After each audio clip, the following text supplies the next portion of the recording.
Tinatayang nasa 35 million pesos ang halaga ng mga ninakaw na pera at alahas mula sa 3 establishment ng isang mall sa Ozamen City, Misamis Occidental.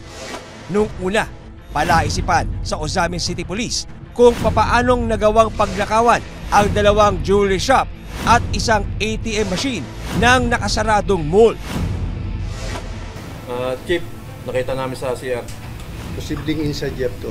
I-lockdown muna natin ang mall, baka nandito pa yung magnanakaw.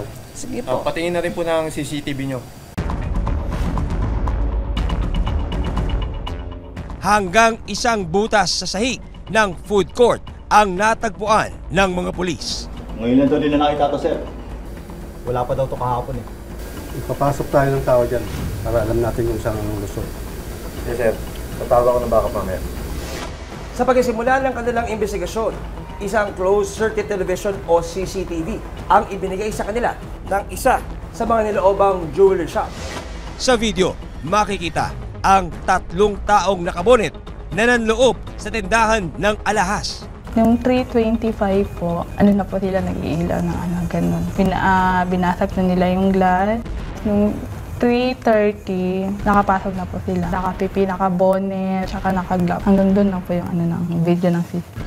Ang isa sa 3 suspect na gawang abutin at ipaling sa ibang direksyon ang CCTV camera.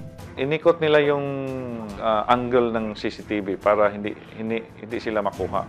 Noong una, blanco ang mga otoridad sa pagkakakilanlan ng 3. Sunod na inimbestigahan ang butas sa sahig ng food court. Binaybay kung saan ang dulo ng butas.